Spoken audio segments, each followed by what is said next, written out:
ಎಲ್ಲರಿಗೂ ನಮಸ್ಕಾರ. ಇವತ್ತು ನಾವು ಒಂದು ಹೆಲ್ತಿ ಡ್ರಿಂಕ್ನ ಟ್ರೈ ಮಾಡ್ತಾ ಇದ್ದೀವಿ.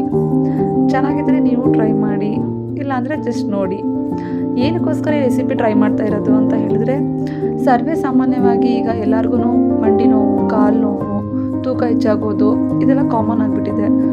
ಸೊ ಇದರಿಂದ ಎಲ್ಲರಿಗೂ ಸಮಸ್ಯೆ ಆಗ್ತಿದೆ. ಎಲ್ಲ ಮೆಡಿಷನ್ ಮುಖಾಂತರನೇ ವಾಸಿ ಆಗಬೇಕು, ಕ್ಲಿಯರ್ ಮಾಡ್ಕೋಬೇಕು ಪ್ರಾಬ್ಲಮ್ನ ಅಂತ ನೋಡ್ತಿದ್ದಾರೆ. ಮನೇಲೂ ಯಾಕೆ ಟ್ರೈ ಮಾಡಬಾರ್ದು?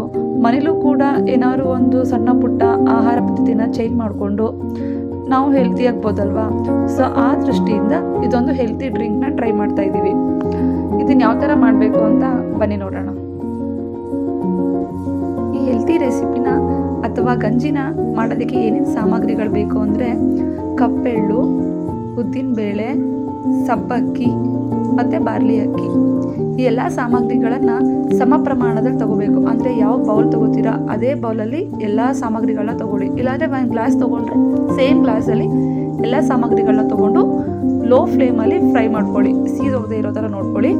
ಲೋ ಫ್ಲೇಮಲ್ಲಿ ಫ್ರೈ ಮಾಡಿಕೊಂಡು ಒಂದು 10 ಮಿನಿಟ್ಸ್ ಬಿಟ್ಟು ಅದು ನೀಟಾಗಿ ಎಲ್ಲ ಕೂಲ್ ಆದಮೇಲೆ ಗ್ರೈಂಡರ್ ಮಾಡ್ಕೊಳ್ಳಿ. ಫುಲ್ಲು ನೈಸಾಗಿ ಪೌಡರ್ ಮಾಡ್ಕೊಳ್ಳಿ.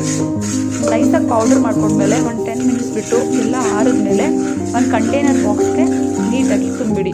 ಗಾಳಿ ಹೋಗದೆ ಇರೋ ರೀತಿ ನೋಡ್ಕೊಳ್ಳಿ.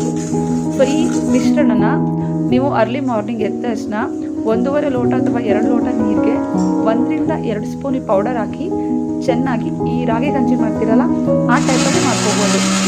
ರಾಗಿ ಗಂಜಿ ಮಾಡ್ತೀರಲ್ಲ ಆ ಥರ ಮಾಡಿಕೊಂಡು ಅವರವರ ಟೇಸ್ಟ್ಗೆ ತಕ್ಕಂತೆ ಉಪ್ಪು ಮೆಣಸು ಹಾಕೋಬೋದು, ಇಲ್ಲಾಂದರೆ ಬೆಲ್ಲ ಹಾಕೋಬೋದು.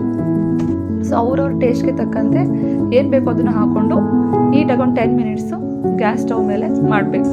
ಗಂಜಿ ಮಾಡೋ ಟೈಪಲ್ಲಿ ಮಾಡಬೇಕು ಈ ಥರ. ಸೊ ಇದೆಲ್ಲ ಆದಮೇಲೆ ನೀವು ಅದನ್ನು ಕುಡಿಬೋದು. ಅರ್ಲಿ ಮಾರ್ನಿಂಗ್ ಎದ್ದ ತಕ್ಷಣ ಕುಡಿದ್ರೆ ತುಂಬ ಒಳ್ಳೆಯದು. ನಿಮ್ಗೇನು ಪ್ರಾಬ್ಲಮ್ ಇದೆ ಅದು ಕಾಲಕ್ರಮೇಣ ಕಮ್ಮಿ ಆಗ್ತಾ ಬರುತ್ತೆ. ಕಾಲು ನೋವು, ಮಂಡಿ ನೋವು, ಸುಸ್ತು ಇದೆಲ್ಲ ಕಮ್ಮಿ ಆಗುತ್ತೆ. ಆಮೇಲೆ ಇದನ್ನು ಕುಡಿದು ತಿನ್ನಲಿಲ್ಲ ಅಂದರೆ ವೆಯ್ಟ್ ಕೂಡ ಕಮ್ಮಿ ಆಗುತ್ತೆ. ಸೊ ಇದನ್ನು ನೀವು ಟ್ರೈ ಮಾಡಿ. ಟೇಸ್ಟ್ ಚೆನ್ನಾಗಿದ್ರೆ ಕಮೆಂಟ್ ಮಾಡಿ. Thank you.